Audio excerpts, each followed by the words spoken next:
All right, what's going on, guys? Welcome to the Movement Mindset powered by Station Athletics. I'm Chris Hardenberg here with our guest for the day, Dave Whitson.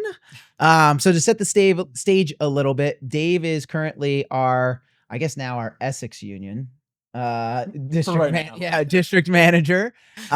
Dave started with us back in December, but I mean this in the nicest way. He's been around the block. He's been doing this. Yeah. He's been doing this a long time. So, Dave, welcome to the podcast. Thank you. Appreciate it. So let's take a trip down memory lane to start. All right. So I've been around the block. Yes. So, Dave, walk us through your background. What got you into fitness? What were you doing before working with Station Athletics? Take us through the Dave story. So that's kind of like a 20-year, because again, I'm the old guy, I guess, a little bit. I guess so. Yes. Yeah. 43. Not that Well, old. it's funny. I went from Felicia on the last podcast, 23, to now Dave, 43, and I'm right in the middle. Yeah, it works. Yeah. So I guess fitness background, how I got into this world is pretty, I guess, a little simple. I didn't really lift weights until college. Okay. And so that's where I found out real quick that I wasn't nearly as strong as I thought I was playing hockey. But you were a fairly high level hockey player, right? Yeah, I guess I was in that fringe, like the gray area where it's like you're good enough to be in certain rooms, but you're not going to be seen in that room. Yeah. Which is a terrible place to be. Yep. Yeah. So I played with a lot of really good people, but I was never like the standout. Sure. And then once I went to college and that leveled up, it was different. I mean, I did Garden State games for New Jersey, which is supposed to be the top 75 players in the state. Yep. Never was invited to it, but I walked on and tried out for the teams. Sure. But I definitely felt like the worst person on the team every time. Like, oh, this is really good hockey. Got it. Yeah. Like, it's like, oh, there's one or two kids on the team that would be like this fast or have this skill. Yeah. And it was like, everyone. Everyone was that fast. Never had that skill. Yeah. So, and I wasn't like a small kid in high school. Like, by the time I was a freshman in high school, I was the same height that I am now. Sure. Yeah. And so everyone thought I was going to be like 6'3", 6'4" monster. Stopped. Didn't happen. So I was always like a bigger kid for that stuff. And since I played hockey, I was on the ice like 6-7 days a week sometimes in the summer. I just played a lot of hockey, so I had hockey conditioning. So third period, legs were always good. Never felt like I was crushed, or so to speak. So go to college, and then that all changes, and then you have way more time. Yep. So I was mountain biking a lot, and then I started looking up body weight exercise online. Okay. And that's the first time I saw CrossFit. Oh, wow. Yeah. So back before the first CrossFit Games. Yeah. I have the first CrossFit Games shirt at home. Really? Yeah, I still have it. Yeah. I did. So I've known Dave for a while. Yeah. But I didn't realize like you were that much of an OG. Oh, yeah. Super old. Yeah. So like the list of people who could do 30 muscle ups was on the site. So what's that, like 05, 06? Before that. No, I didn't even realize it was that old. Yeah, because there was 3. Well, now they're on like 5. The first site, like the original site, the old school one. Yeah. Wow. Okay. Cool. Yeah. Had to, because I was doing workouts at UMass, so that's like, Is that where you went to school? Yeah, first 2 years, and then with my dad retiring, disability stuff, came home, finished at Rutgers. Okay. Which kind of wasn't like going to school because it was commuting and going to work. Yeah. Yeah. Right. So I went from like massive big party school to like work nearly full time and go to school. Right. Tried to finish my degree at the same time. Yeah. It's like, good luck. So I kind of squeaked by college. The joke is everyone's like, what did you study in school? I'm like, my wife. That's what I studied. Shout out NAST. Like that. That's where I got my degree in. Yeah. We're married. It worked out. Yeah. So after college was teaching and then started training people out of my house pretty much. Okay. Like I was a crazy neighbor that built a pull-up rig in his backyard with like 10-foot high, like 8-inch by 8-inch, like wood. Yeah. So did all that stuff. And then ended up coaching with NAS in track and field. Okay. And it was 60 high school girls at one time, which is nightmare if you've ever coached. Was that at Morris Hills? Yes. Okay. Yeah, it's not far away. So she did very well with that team. The team had never been to nationals. Very next year with the nationals, we got everyone lifting weights. Mm-hmm. And by that time, I was already coaching people out of the house, trying to see whether or not I was going to switch careers into it. Right. Because I was working at a school. And then I tried to open up a CrossFit affiliate at the time. And the thing I didn't have was money. So I was trying to partner with all these different people. And then one summer I started interviewing at different gyms. And I walked into this really, really small gym. Okay. And there was all sorts of tactical gear hanging everywhere because the guy's other business was high-end outdoors and tactical stuff. Mm-hmm. I was like, there is no way I'm training at this gym. It was like 1,300 square feet. Oh my And there was stuff all over the walls, right? And so sit there, and I was about to walk out before the owner came out. I was like, I'm not doing this. Because in my mind, I'm like, oh, big warehouse, like that whole stuff. Yeah, exactly. Which is funny because then it was all about the big warehouse. Now it's like math. Do math. Yeah, oh yeah. And we'll get to that as we go through the podcast for sure. But yeah. But yeah, at that point in time, it was like, how big, dirty, and like how many grungy, toys can you have? Yeah, it was like the old school CrossFit is probably, JJ was probably like 5 when this started to happen. But yeah. I know we went through birthdays and it like hurt. But it was like at that point in time, it was literally like how big can you get it? How dirty can it be? How grungy can the warehouse be? Yeah, like because do burpees and you're just covered. Yeah, because it's like you'd walk in and be like, yeah, I'm tough doing CrossFit. And it was like, it repelled anyone who didn't like. Yeah, it was more counterculture. Yes. And there was nothing else out there. Yes. Like none of these other businesses existed then.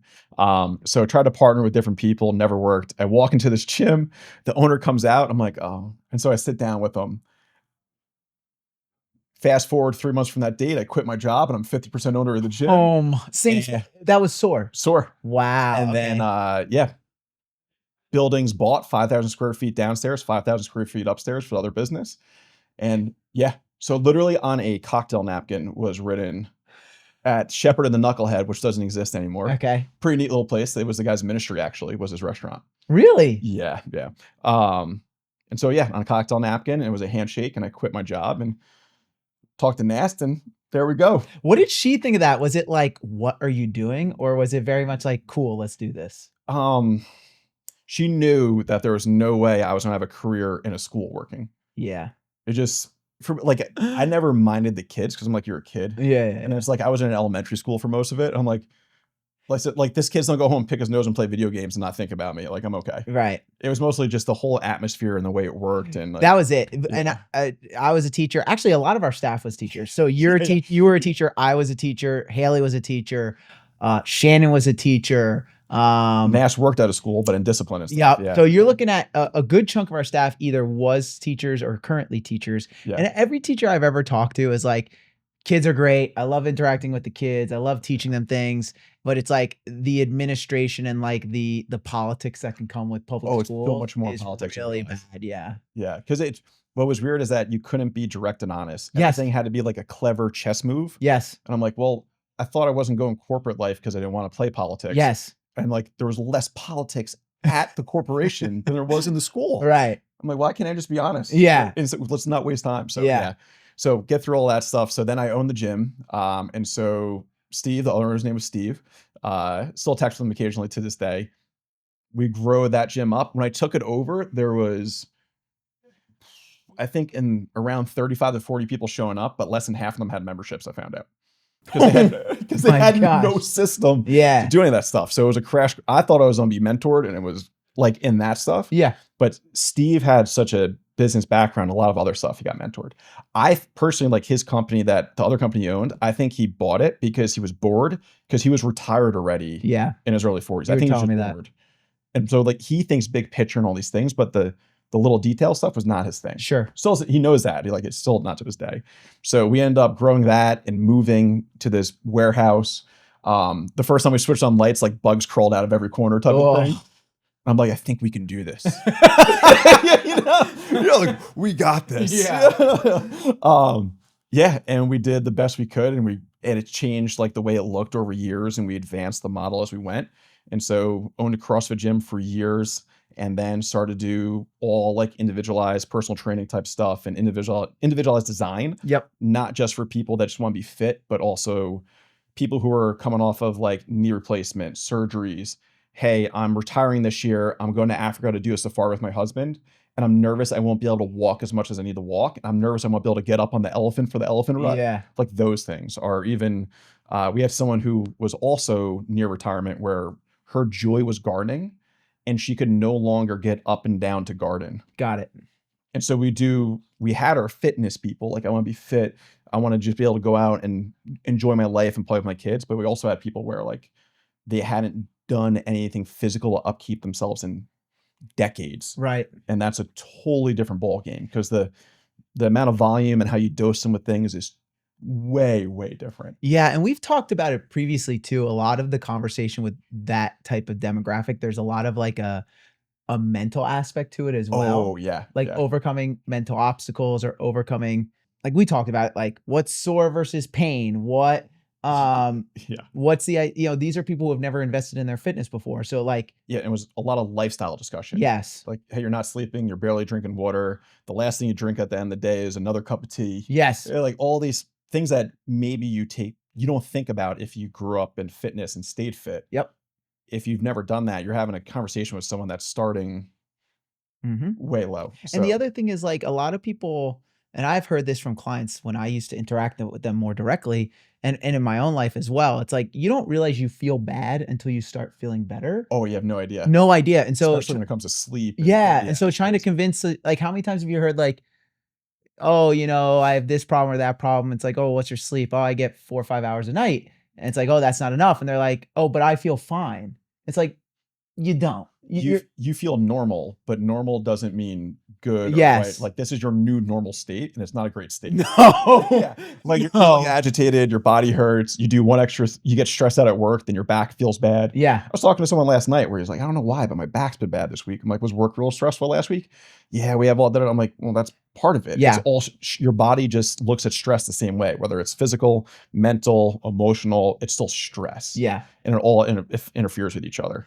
Well, and that's something like we've definitely tried to do and have a conversation about with our clients, or I know when I was a general manager, is like that's a conversation most fitness professionals are not having. No, not at all. And it's super important because like you said, the body doesn't differentiate between good stress and bad stress. It's No, like it's just stress. all stress. And Yeah. I heard a visualization one time where it was like if you envision your body as a bucket, Mhm. like, and stress is pouring water into the bucket. Eventually, if you're like, okay, hey, I had an argument with my spouse, that's water in the bucket. The kids are Yeah. being bad at home, that's Mhm. water in the bucket. But then you factor in other stress where it's like I went for a 10-mile bike ride and I lifted weights. That's stress. And then all of a sudden you spill over and have an injury, and people are blaming the bike ride and the weights, But it's everything. everything else that led to that led to the injury. And for people that enjoy higher intensity training, they're like, I'm stressed out. I'm going to do an extra thing this week. Yes.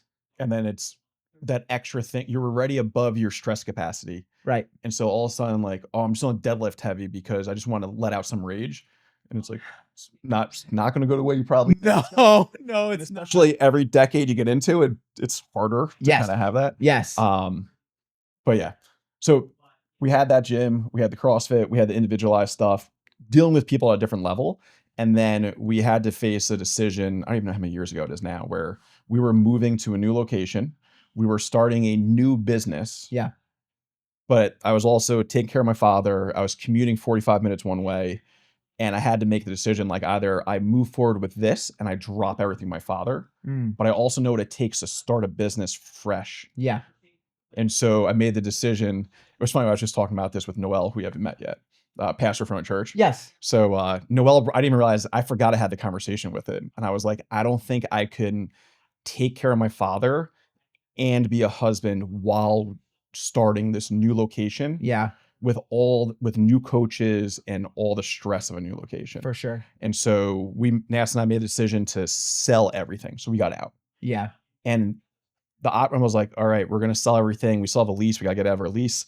And thankfully someone walked right in within 2 days of making a decision and not telling, we didn't even announce it.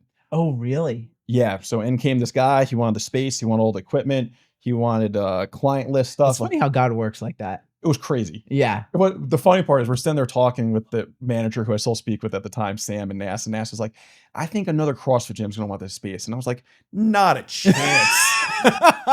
2 days later.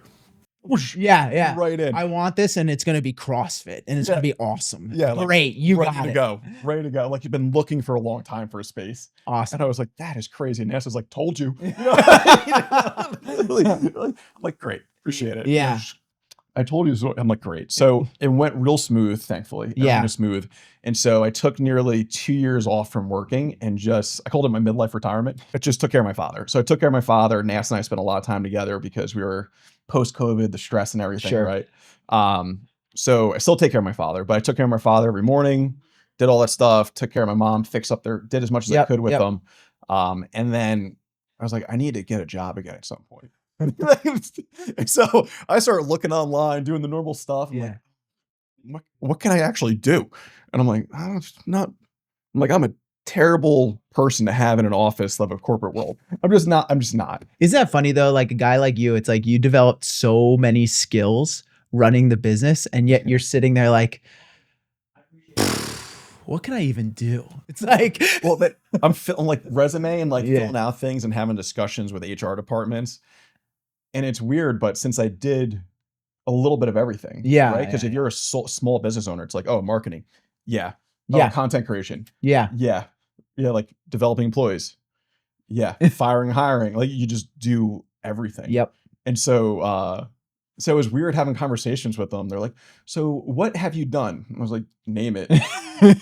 I've dabbled in at least everything. I've cleaned bathrooms to like looked at raising money to do a $500,000 build out. Sure. Right. So it's like, where do you want to pick? Yeah.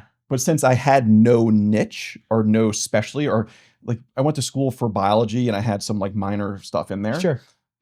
None of it really mattered to them in that way. Yeah. And then the jobs that they did want me for, it's like 60, 70 hours a week. You're up at the office every day because you're managing teams. I'm like, well, I can't do that. I'm still taking care of my father. And I'm like, quite honestly, Nash will be very angry that I go straight to like a job where we never see each other.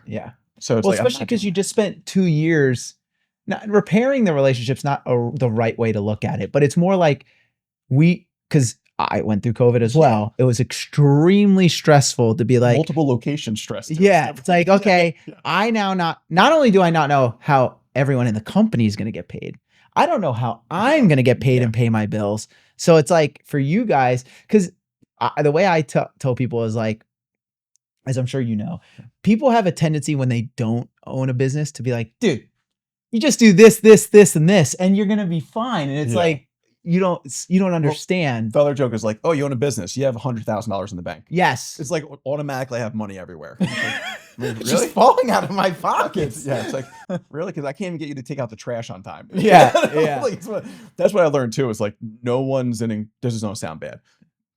This is gonna sound kind of bad. No one's a great employee. Right. Including myself. Sure. Right. Like Chris sends me stuff. I'm like, how did I miss that? Right. Like how did I miss the thing? I'm like, and she's like, well, he's done it in this system more. So I just have to get better at it. Yeah. So I'm like, and this was the first week where I was like, I'm starting to get it. Have the most of your list. But it was one of those things where it's like, I've always said, okay, I'm understanding in my position that at the end of the day, if everything crumbled, right, I'm not liable. Like I would be sad and stressed and I don't know where my next paycheck's coming from, but I would just go get a job doing something. Yeah, do something. When you're the business owner, the buck stops with you.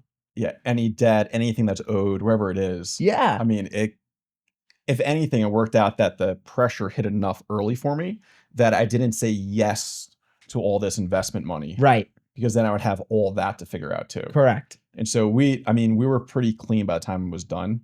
And it's weird to talk about it now because now I'm like, oh yeah, it was okay. And the truth was like 3-4 years of just pure stress trying to figure out my life. Just like unbelievable stress. And then we sold and it was like, and for me too, like I needed a break from clients. Yeah. Because that time we were trying to over deliver so much. Yeah. Because we were just so happy that people stuck with us during lockdown. Yes. That was a big thing we said on one of our recent podcasts was like, man, when you reflect back on COVID, it's like if the members didn't agree to online classes or online training sessions or park training sessions, it's like your brand, which by the way, guys, was SOAR. That was the gym that Dave owned, which he's not saying it was very successful, but like for our CrossFit gym was like, yes, we were hitting it. Yeah. It was good. Yeah. So like without those folks or the people in our gyms, like those companies cease to exist. Like they're done. Yeah. And so, to have people who are like, no, I believe so strongly in this place and the people you have here, the people who work there, the people I see in class every day, the results that I've gotten that I'm going to pay in and work within the ecosystem you've developed is like, it's unbelievable. Yeah. I mean, it was a very emotional time. That was one thing that happened to me. It was like all of a sudden I was emotional. Yeah. All of a sudden my emotions were right there. Where in Yeah. the past, I'm not known for being an emotional person. Sure, sure. So So fast ahead. forward, I'm midlife retired. Yep.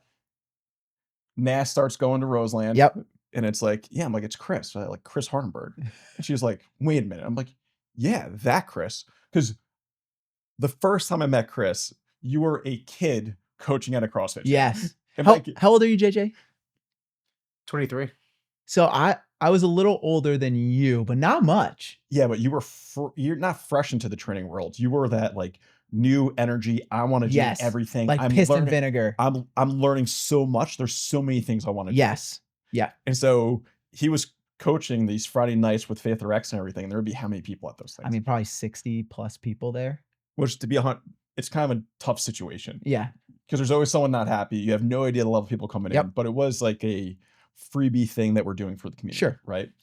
So that's the first time I met Chris. And then fast forward, and I think I remember I saw when you were running Roseland. Yes. I was like, all right, nice. That's cool. Good. Yeah. And then I'm like, wait a minute. He's doing all the locations, all the different stuff. And so Nass and I moved back to Roseland. She starts going to Roseland. Yep. And then the text messages start. Anyone who works for us knows these text messages. Yes. Hey, Dave, you want to join the gym? Dave, you want to come and work out? I'm like, dude, I just need a break from life right now. Just need a break from life. I don't even know how long you kept sending me text messages. Which now I know you had it in your stinking Asana. 100%. 100%. I had it in my Asana, JJ, that like, I was like, I would text Nast and she'd be, of course, and she's like, don't ask me, ask Dave. And I was like, I'll text Dave. And then he'd be like, not now. And I was like, all right, I'd kick it a week. Well, how about now? Well, not now. All right, I kick it another week. And I would just text him. I'm like, dude, you got to come in and work out. And then that pretty much ran up until we hired you. Yes, pretty much. Yeah. So at that time, I was like barely working out. Yeah. So full story, full disclosure, pre-COVID, Dave's 195 to 205, back squat 365, nearly cold any day of the week, deadlift 405, multiple reps. Hey, let's do a 2K row, whatever it is. Sure. Right? 40 pounds later, Dave, I did not respond to COVID and lockdown. Got it. I didn't. That's my own fault, right? I'm in the process. Sure. Since starting at Station, I'm down 12 pounds. There you go. So I'm not sure why that happened, but somehow, no. But so I'm like, oh man, I'm not going to this class, and like I know how to do all the movements, but capacity-wise, I didn't have any of it. Sure. So I just started working out on my own, and then with Noel and stuff like that, and started working out a little bit. And he just keeps messaging and keeps messaging. I'm like, I get it. I know what you're doing. I understand, and I appreciate it. Yeah. I just want to be left alone for a little bit. Yeah. So sorry, I'm whispering into the mic. Yeah, I understand what you're going through now. So then you send me a message like, hey, I'm looking for a GM and district manager. So general manager, district manager. I'm looking at it. And at this time I'm interviewing and looking at jobs. I'm like, am I going to be a remote data entry person just so I don't have to go to an office? Like, oh, like, what am I supposed to do? That's a paycheck. Like I'm just looking for a paycheck. That's all I was looking for was a paycheck. And I started sitting there and looking and thinking, I'm like, well, I don't want to be a general manager. Because I'm not ready to deal with clients at that level. Like that type of stuff. Because I know what that means. And I started looking at the district manager. I'm sitting there and I'm thinking, I'm like, I think this will work.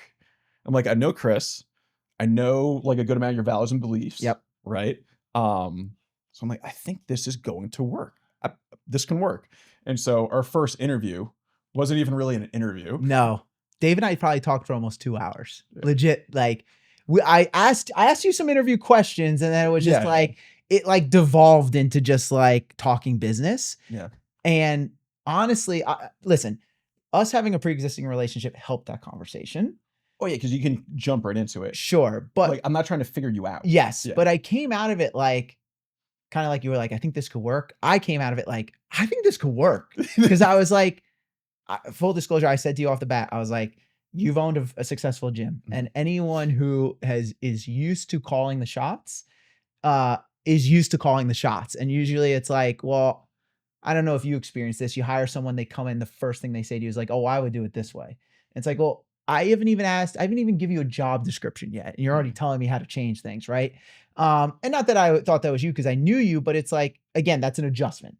Oh yeah. And then you had your father, who you care for very diligently. And I was like, Dave, I think that's great. how do I know that like at this point in time we were growing so rapidly, like I was drowning, like straight up drowning. Yeah, you are. Yeah. And I was like, how do I know that when I hire you, like you're gonna be a life preserver instead of like a rock pushing me under the water? Yeah. Yeah. And so like you kind of answered those things, but I walked away with it like, all right, if I can talk to Dave about business, and you asked me some really good questions, and I could start to unravel some of these things in a 2-hour interview. Imagine what I could do if he works for us. Mhm. So like that's kind of what that process looked like from my side. But anyways, we talked for probably almost 2 hours. Yeah. You had to go home. Yes. Yeah. I'm like, you don't get in trouble. Yeah. Go home. Yeah. Yeah. So we went through that process. I remember I started interviewing you. I'm like, I think this is going to work out. So we ended up offering you the job. And so now you're the district manager with us. So I guess it's been a winding road, and it was, you hit the pause button, but what have things been like, and what does your position look like now that you are in your district role? I like the business side of things. Yeah. Right. And what naturally happens in the world of fitness is you start as a trainer, and then to have more of a life, you have to go up. Yes. Somehow. Right. So I thoroughly enjoy the mentorship side of working with people. Sure. Right. And the difference is when you're working with a client, if a client doesn't do what you say or doesn't buy into it, you're working really hard, but you're not firing your client all the time. No, usually no. Yeah. So I think for me, I had already made the switch to looking at staff as clients. Yeah. And I think that what was more unique about this situation is that since there's a growth plan. Yes. It's not a single spot. This is the spot. It's not stagnant, so to speak. Sure. Right. So I think when I talked to NASA, it was, hey, there's a bunch of skill sets that I have already. It's been a little while, but it will be okay. I know Chris, so that's easy. Yeah. It's not like because a lot of times when you have a boss, which I hadn't had a boss in over a decade. Yeah, a long time. Over a decade. I'm trying to think the last time I had a boss. You were a teacher, probably. It had to be. Yeah, that was it. Yeah, so it was a long time. Yeah. So most of my working life, I've never had a boss. Yeah. Which was weird, right? So for me, it was simple because it's like, I don't mind that at all. Because a lot of times there can be this weird issue. And I know one of the concerns was like, hey, Dave, are you going to act like the business owner, or are you going to be the district manager? Yeah. Right? Yeah.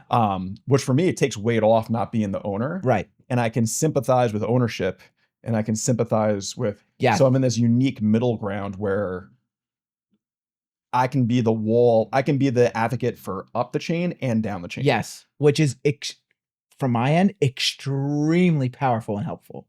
Yeah, well, you can resolve stuff. Yes. You're the guy. Yes. You're the guy. You're the guy who's been running around to all those locations, super busy. There's new locations opening. Yeah. You're the guy. I'm not the guy. Right? To me, you are the guy, Dave. Yeah. So I think what was interesting about it is there's the same motivation and, quite honestly, the fun of growing and developing people and then seeing the results of it. But I don't have the pressure of having to create everything. Yeah. And also figuring out financially everything. Yeah. Right. Which can be the most stressful part. Oh, absolutely. And then looking at bed counts, like I still take responsibility because I do not take it lightly that it's someone else's money. Yes. Because I get that perspective. Yes. Like it was weird. Nas can explain this. It's funny. Nas can share so many of my confrontational side, but we would be like coaching at the gym and someone would be like, have something like, oh, where'd you get it? Like, oh, I took it from work. I'm like, why'd you steal from work? Yeah. That type of thing. Like every free drink is, so like, I get it. Like, I don't want to waste. Yes. Like the good graces of the company that's paying me. Sure. Yeah. Right. So it's like, be useful, stay productive, everything like that. So I think the uniqueness of, hey, there's people here already. There's a system and system there. The system will always develop and grow and shift and get better and everything. But not having to be the pure creative and execution force. Yeah. Is nice. And I'm way more motivated to do this type of work than there is other types of work. Oh, 100%. So, I mean, all the locations are a little different. Yep. Right. So Roseland, Westfield, Summit is opening. And I think I'm a little unique because I'm an outside hire. Yes. So I didn't grow up in the system. And so that makes it a little unique in the sense of I'm looking at things sometimes with a fresh set of eyes. Where like, how many times have you walked through Roseland's door? Oh, so many times. I mean, that was the gym I ran originally. Yeah. So when I walk in, I'm a fresh set of eyes. Or Exactly. when someone has a complaint, Yeah. or whatever it happens to be, and so that helps. But I think it also helps the GMs to hear someone else who's in agreement with what everyone else wants to do. Yeah, because you're the outside voice of like if it's me, and we talked about this at the beginning. It's like I think to a certain point, and they'll probably say no, but I know it's true. Is like for some people, I've probably become like the teacher in Charlie Brown to them, where it's like wah wah wah, like the same thing. There goes Chris with his long emails and his this and that, and it's like to have someone come in, but I had full trust in you because even though you didn't know our systems, it was like I know Dave knows how to run a gym. Like I know he knows how to do all those things because the proof was in the pudding. And so it's like, okay, I don't have to teach Dave how to do these things. I just have to teach Dave how to do our things. Yes. Yeah. Which is way easier. Yeah. And what's cool about this business is like, and you sound like you correct me if I'm wrong. Very similar spot, and I just noticed we're wearing the same pants. That's interesting. Yeah, black on top, green down bottom. Weird matching. But what I was gonna say is like you go from coaching clients, like you said, but what I've realized is like my instinct to teach, coach, mentor has always been there, and it still is there. Yeah. Who you're giving that energy to just shifts. Yes. And so it's like you're not coaching clients anymore, but I'm coaching the people who are going to be coaching the clients. Yes. And so for me, when I was stepping away from the direct interaction with the clients, which a lot of business owners really struggle with. It's very hard. Because they want to be coaching the people. But what I've tried to tell our general managers is like, you actually spread your impact by coaching the people that are coaching the people. Yes. And so instead of coaching a class of 10, I'm coaching the instructor that's coaching each class of 10. So actually in one day, I impact 80 people. Yes. And so it's like for you, you have 2 going on 3 gyms that you're impacting and coaching. And so it's like, that could be, 250, 300 people. Whereas if you were managing a location or coaching class, that actually shrinks your impact. Yes. Yeah. I will say it's still hard for me to be working out and see a client that's struggling. Sure. So like last night I was working out during the class time, and it was a big class. Okay. It was a big class. And there was someone who's pretty new. Yeah. I think just 3 weeks in or so. And she was having a hard time. Sure. And the coach was making their way around. And I was like, hey, do you mind if I help you? I'm like, by the way, I actually work here. She's like, who are you? Who is this guy? Because I'm not on the coaching schedule. Yeah. I'm not a coach. They've never seen me coach. So, but what's nice about that is that I still have like little touch points, but I'm not responsible for everything when it comes to the client. Like I get checked in on, but I'm not. It's not like if someone says something to me, now I'm in with the client. So would you say that I usually ask, and I usually have a whole host of questions I ask, but we're just kind of riffing. So it's like, but would you say that is what you enjoy the most about your position is like, okay, I get to have an impact through the people I manage. Mm-hmm. I get to have touch points on the clients, but I'm not directly working with them. But then something you've said multiple times is like, I don't have to be the creator. You can be like pure implementer. Yeah. So there's different like energy sucks for people. So for like me, creative work drains me. Yes. Completely drains me. It wipes me out. So if I have to create and then educate, and then influence to do what I just created, and then hold everyone, be the example for it, and then hold everyone's hand through it, and then hold them accountable and the expectations. It's exhausting. It's a lot. But if I don't have to be this originator, I have my energy for the other stuff is big. Yes. But the creation side, I think part of it was me at some points like taking things personal, where like I spent so much time on this. I read books, I studied, I listened to people who are way better than me at this. And then when I brought it to the staff, they didn't believe in it. I'm like, everyone's fired. It's literally the worst. There was one time I spent months.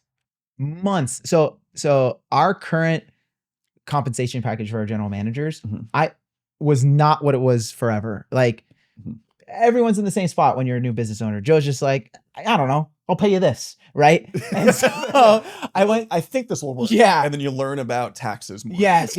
And so like I went to a conference and they were outlining how to incentivize people, how to motivate people. And so I was like, okay, cool. That's a good comp package, but how does it fit in the business? Like I can't give you this awesome comp package. And then it's like, oh, great, the business has no money. So I spent months doing the math, and I'll never forget, this person no longer works for us, and there's probably a reason why.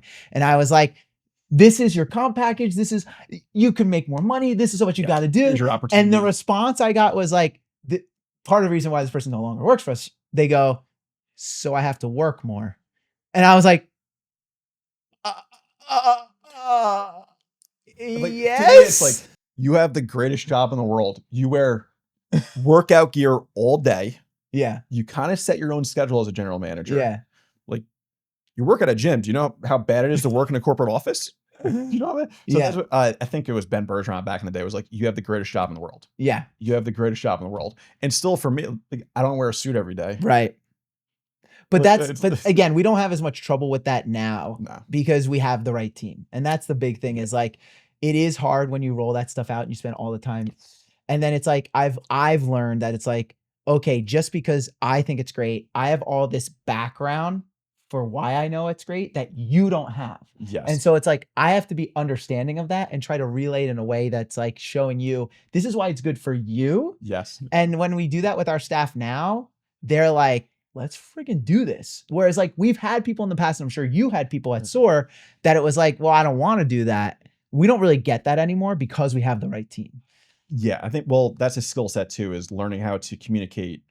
Because for me personally, I used to try to be too clever. You know what I'm saying? Like, what, you communicate in riddles or something? No, just like I would like try to think of like, you know, playing 3D chess over here with someone where it's instead of just being clear and Dave in parable. He's like, so let me explain it this way. I speak in stories and parables. Yes, yes. Where I would try to explain something to someone and I would get too far ahead in the sense where I was trying to almost manipulate them to the point I want them to get to instead of just being clear and direct. Yeah. And then I flipped and then I was just super clear and direct. And then I had to find the balance. Yeah, you got to find the middle balance. Yeah. But that's why sometimes I'm still clear and direct. Yeah. It's like, because it's all for you too. Like, no one trained you to do this. No one trained. This is trial by fire, folks. and like every conversation you get better. Yeah. And every new launch of something you get better. Yeah. And every new contract you get better. Yeah. And it's just how it is. And I think most people think of their bosses as someone who has everything figured out. And it's like, no, I just give me some grace, just like I give some grace to you. 100%. Yeah. It's like being a parent. Like you have this child that's handed to you and it's like, I don't know what why am I allowed to have this? I don't know what I'm doing. But yeah, I mean, to kind of circle back to what you were saying originally, like I can totally relate to that. I literally said to JJ that before this podcast, I was like, I got to get some caffeine in my system because like I need to be mentally sharp. And he goes, yeah, you either need to be mentally sharp or mentally unstable to run a good podcast. So, that is an awesome line. That's so good. So, but it's like that. It's like, all right, well, if I'm going to be hosting and I need to be creative and I need to be on point, you need to have that energy. And that's where, again, I'm so happy to have you and Shannon, shout out to Shannon, our other district manager, because you guys are able to communicate up and down the chain, because you have Joe, who's the idea guy. Like, we're going to do all this stuff. Yeah. And then I'm the person who has to be as operations is like, cool. How are we going to make this a reality? Like, how are we going to implement this? And how do these decisions impact the rest of the company? And that process comparatively is actually way easier when you have one location, because it's you see those people every day, you know, where now it's like, okay, I have to communicate out to, we did at our conference, like I started to do the math. I'm like, we have almost right around 70 people who work for us as a contractor or a direct employee in some capacity. We're paying 70 people to work for us. Wow. And so it's like, you have to disseminate that down the chain in a way that's effective. And so like, that's when you came on, it was like, that's where I was at, where I was like, I'm having to create this stuff and it's exhausting. And then I have to communicate this in a way that people accept it. And then once they accept it and start to do, they're not going to do it right at first. No, because they have to learn. And so it's like, now that I've showed it to you and told it to you, I now have to teach it to you, which is hold you accountable, which is check and make sure you're doing it right, which is, okay, hey, you didn't do it right. Let's tweak it this way. And it's like, that eats up a lot of time and actually stunted the progress of the business.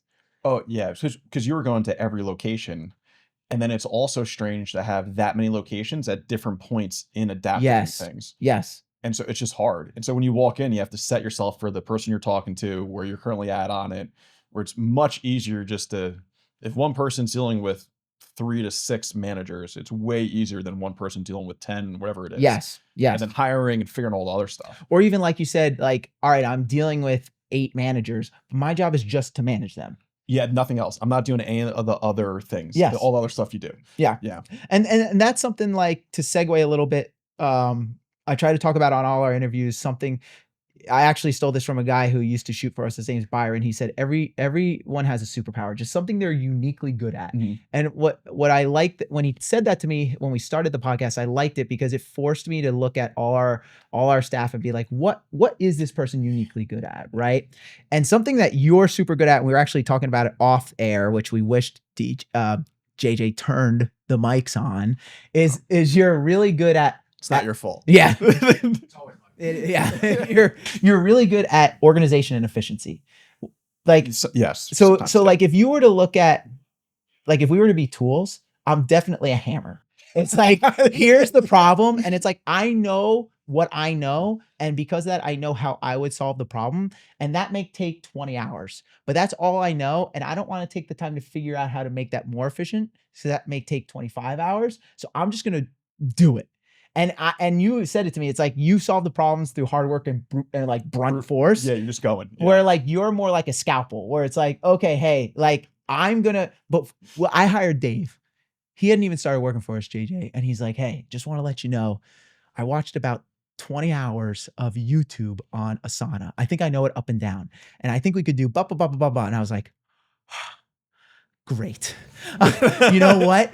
Just do that. And so it's like you are really good at looking at something and being like, I think we could do that better. Yeah. How did you become that way? Very good question. Yes. So I think it was because I was doing so much and I had no choice. Yeah. Like there's just so many things going on. And then we had a period where we kept trying to launch like little offshoots from the business. Yeah. So like at one point, I think as a sole business owner, I think I had 9 LLCs. Yeah. And I'm like an individual. And it's not like all those LLCs were active and they weren't strategically placed, so to speak. You know, yes. Like it wasn't like, oh, I'm creating this LLC to put my house and my car in so I can save on taxes. No. And so I tried to do too much because I thought I was ahead of where I was. Sure. And then that put me down this deep dive of efficiency and productivity and like what it actually means to be productive. Yeah. And so, because I don't read or absorb content for entertainment. So I'm the same. I'm not that person. Way. Like you'll never see me on the beach in the summer reading a book that's like, it's not sound fun, but like Harry Potter. Right. Never going to read interest. Harry Potter. I have zero interest in reading Harry Potter. But if it's, because this is like the downside of me, is like everything needs to have a purpose. Yes. Which sometimes the purpose is not to have a purpose. I'm learning that. Is your wife the balancer for you like mine is? Oh, absolutely. Okay. Yeah. So everything has to have a purpose. Well, it's also, I'm very time focused. Yeah. And I think it might be my father's fault because he's kind of time focused, but my brother is not at all. And one of his kids is not either. And Nashron's family, like none of them are timely. Like none of them. So I would be all stressed out. Since this is a great example. We're going to a quinceañera. The girl's mother was almost 2 hours late for her own daughter's quinceañera. What? That face says it all. I wish people could see JJ. But no one was upset besides me. And Nashron's father was like, David, sit down. And he gave me a glass of, I think, scotch. And he gave me a cigar. He's like, this is normal. And meanwhile, I'm sweating. So stressed. And like this poor girl's mother isn't even there yet. And it's just everyone knew it was going to be 90 minutes late. That's hilarious. Christmas in Dominican Republic. We're going to eat at 7. We ate closer to midnight and it was 2 houses. We went to 2 other houses before we got to the house. And I'm carrying around the roasted pig while we're walking around trying to figure out what house. Thankfully, Nashron's grandmother's just sneaking me chicharron. Like just giving me food. She's like, she only speaks Spanish. Yeah. I speak a little bit of Spanish. Sure. Just enough to get in trouble. And so I think I was so time focused because I'd never wanted to waste time that it stressed everyone out. Right. And to this day, I'm still a little bit there. Sure.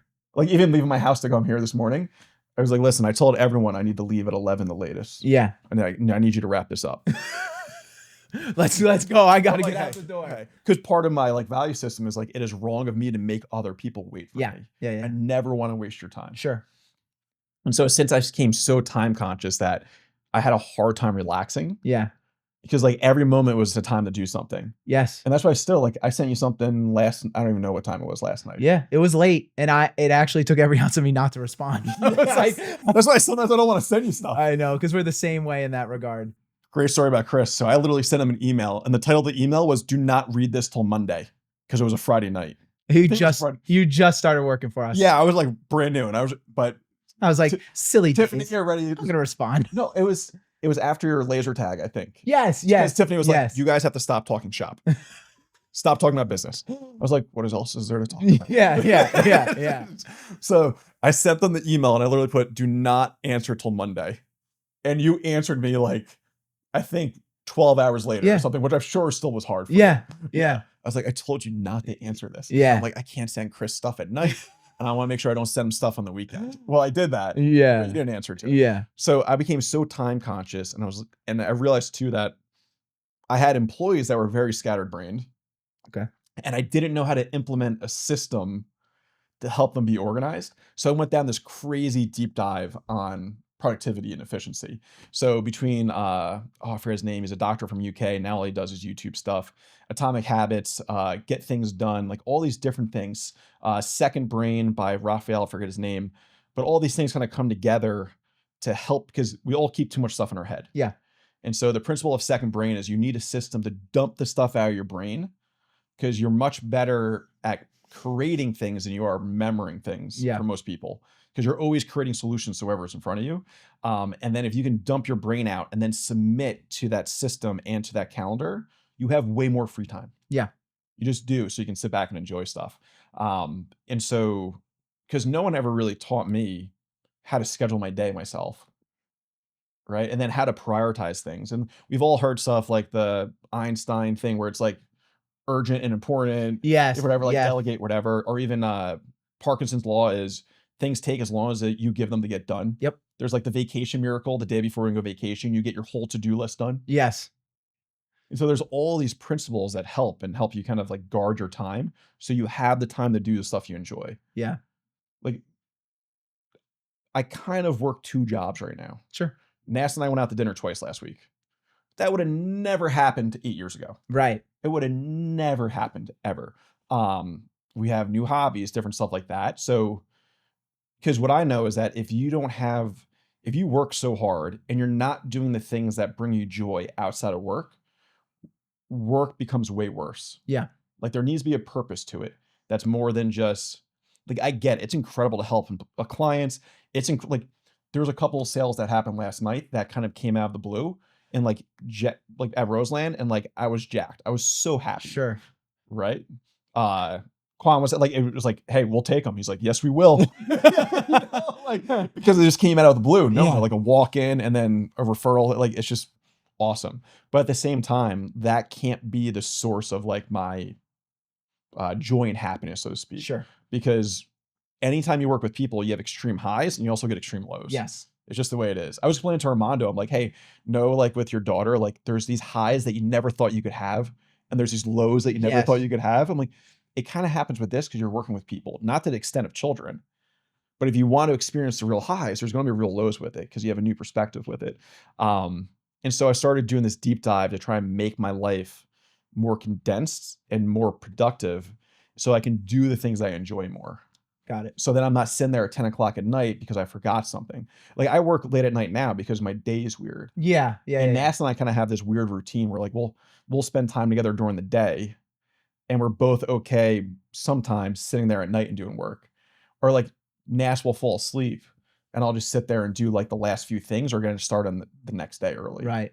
But at the same time, because of my father and because of Nass schedule is strange, because if you're in the gym business, it's early mornings and late nights. Correct. So midday is like your time to relax sometimes if you're client facing. So we have more of a routine of spending time together during the day. Like we do Thursday brunch. Yep. Or like Saturday midday, that we're kind of used to doing some work at the end of the day. Sure. Because it's also, you send out stuff in the morning, people respond during the day. You end up doing it at the end of, at the end of the day. And so I started looking at all these different systems and figuring out how it works. And I started playing with things and tons of things. Um, and then it just kind of bought my time back. And then I started helping other people doing it.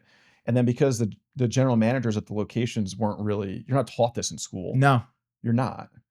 And part of it used to be like I worked 20 hours a week while I played high school sports, while I was in jazz, orchestral band. Like my schedule was super busy. And so I had limited time to do stuff. I think what happens for general managers at the locations is that you can come in and maybe you're there at 8 o'clock in the morning, maybe you're there at 9 o'clock, and you can stay all day because you're going to work out. Mhm. You're going to eat food, and you almost get stuck in this building for the whole day. And you didn't realize that you lost all this time, and now you're stressed out and you feel like you have no time to get stuff done. Yeah. And meanwhile, it's just you've never learned how to set your schedule and prioritize your tasks. Yeah. Like ever. And that's why I didn't have a task organizer like Asana. Right. I didn't have any of that. I ended up using like Notion and Monday.com and all these different things. But with that now and having the template, it's so much easier. Super easy. And that's why I sit down, I go on a piece of paper with people's schedule. I'm like, well, you have plenty of time. You're just not good with it. And like you That's all said, it is. it's tough because, and I said this at the conference, it's like you've never been, not you, but like in general, we're not taught this. No. And I developed a lot of systems for myself, like you've said in the past, pure necessity. Like You had to. like I'm gonna die if I don't figure this out. Yeah. And that's why at the conference I said like I couldn't support you guys speaking to the general managers the way you needed to be supported because I was all over the place. And so it's like having you and Shannon to be able to sit down and problem solve with these guys is huge. And it's like, again, with your strength of being able to systematize and create processes that like make this task simpler for people and easier and more direct is huge. It's helped me tremendously. So Shannon knows everything from being a client to a general manager. And so she knows every aspect of everything. yeah. And so sitting down with her and having her explain it is a totally different world Yes. than necessarily you. Yep. Because she's seen every side of it. And she's like, what do you think about doing this? I'm like, we can do that. She goes, can you make that? I'm like, yeah, sure. I can make so that. she like, but seriously though, like even when sitting down and watching her teach things to the general managers, Yeah. she's just so smooth because she knows every roadblock that Yes. can happen.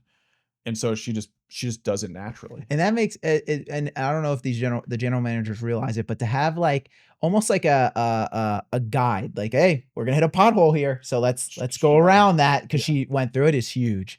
Or I forget who she was talking to when I was there because I shadow her sometimes when she's doing things. She was like, hey, I know you probably think this, but let me tell you that doesn't work.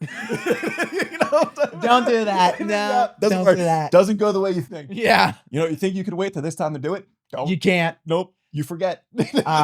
So if you guys can't tell, Dave and I could talk forever. So he has a problem. So I'm sure we're gonna have you on again. But before I get any interview off, I always like to ask three quick questions just so people can get to know you more. So the first thing is, what is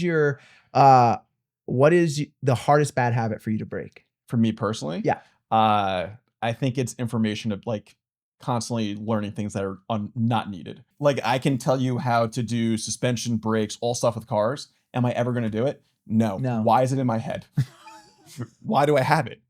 Why do I can't tell you. Yeah, like what? Like how come I know these things? It's because I enjoy absorbing like knowledge, so to speak. Yeah. So yeah, which I think media consumption in general is a problem for everyone. Yeah, because it's so easy. It's a blessing and a curse. Oh yeah, because you can learn anything, but it's like, do you really need that? Probably not. Well, I call it we're all very high knowledge, but we're becoming low wisdom. Yes. So it's an issue. What's your favorite cheat meal? Someone sound disgusting. Pizza and ice cream. On each other? No. So Nass and I used to do these like epic cheat. We don't do that anymore, but Yeah. like we would go get pizza, and then like an hour later we'd have like a pint of okay. And then like I looked up how many calories it really was, and like I'm disgusting. Just look in the mirror like, and this was like in much better shape. I was like, I just ate 3,000 calories. Yeah. Well, when you started with this is disgusting, I was like, I mean, it sounds awesome so far. So he must be eating them on top of each other. It's just like the pure grease. Just all the dairy and just sugar bomb. Yeah. So obvious big knowledge guy. So I'm curious about what the last answer is. If you could eat dinner with any one person in history, dead, alive, doesn't matter, who would it be? All right. So I thought about this because Yeah. you sent this. And so I'm going to give probably a different answer than I would if you just asked me up front, because I try to think of someone different. Sure. Right. So, because there's religious political figures and stuff like that, that probably everyone would want to sit down with. Yeah. So I probably don't have one, there'd be two. And I forget the one guy's name. So the first guy, his last name is Rush. He's actually one of the founding fathers of the country, but no one knows who he is. Okay. Which is weird. I don't know who he is. Because he actually resolved conflict with the ones that we all know of. Know the picture, like the signing of the Declaration of Independence. Yeah. And you have Franklin, Jefferson, Madison. You see them all around the table. Well, there's a guy in the front row that looked older than all of them because he was. Okay. And he was mentored by Benjamin Franklin, but he was a abolitionist doctor that like started some of the first Christian schools, like all sorts of stuff. Okay. Like fought for things way before they became popular to fight for. And he resolved conflicts between all these people when they used to fight over trying to figure all these things out. Okay. Because we often forget, like, they were all young. I didn't even, not a big historian. Younger than you. And I am just. And younger than him. Wow. Madison was like 19 or something. No, I didn't know that. Because remember, truncated life too. And also education was different. Sure. So like, it's funny, we think of liberal degrees now. Those liberal studies was the study of liberty. Yeah. Not what it is today. Interesting. Isn't that weird? Yeah, it's totally different. Yeah. So they were reading and there's a book, was it 2000 Year Leap? It's pretty interesting how it all goes together. So he was conflict resolution with some of these people because they were fighting so much over things. But he also fought for stuff that at the time wasn't really popular to fight for. And he has more impact on the Declaration of Independence, the Constitution, and the game plan for different things that get phased out than anyone knows. So he has this weird view where he was kind of like a different authority figure at that time. And we just don't know much about him. That's cool. So he would be interesting. And then read like Think and Grow Rich? Yeah. So there's this, the author, I forget his name. Yeah, I'm blanking on his name too. But he wrote all these books because he interviewed all the titans of business of that time. Yeah. So he sat down with all these people that, like the first millionaire employee was Chase, right? Yes. And like one of the things he did was when the day shift and the night shift where they were working, they couldn't get them to work harder. So he just put up a blackboard with the score from the night before. Sounds familiar, right? Napoleon Hill. Napoleon Hill. So he would be someone interesting because he sat down with so many other people. So by sitting down with him, you're sitting down with the best of all these other people. Well, he literally, the premise of that book was he wanted to try to categorize into like one spot. What are the main things that the most successful people in the world do? And he just interviewed all of them and was like, what do you do? So Think and Grow Rich is a truncated. He has like a volume. Yes. Right. And that was like the first time I heard of purpose-driven life. Yep. And so it's probably where I got a little too much purposeful, right, with everything. So I'm like, we must do this. Yeah. Right. Yeah. And I was like, you must do this. And it's like, they don't want to do it. Yeah. But those are two good ones. I did not know about the like Rush guy. Yeah. And yeah, if you're someone looking for a book on business, Napoleon Hill's Think and Grow Rich. It's like a lot of people's like first one that they turn to. Yeah. Yeah. Thanks for coming, man. Yeah, that was a lot of fun. Yeah, it was good. As always, guys, please like and subscribe to us on YouTube and Instagram. Give us a 5-star rating on the podcast platform you listen on, and we'll see you at the gym. Peace. Peace.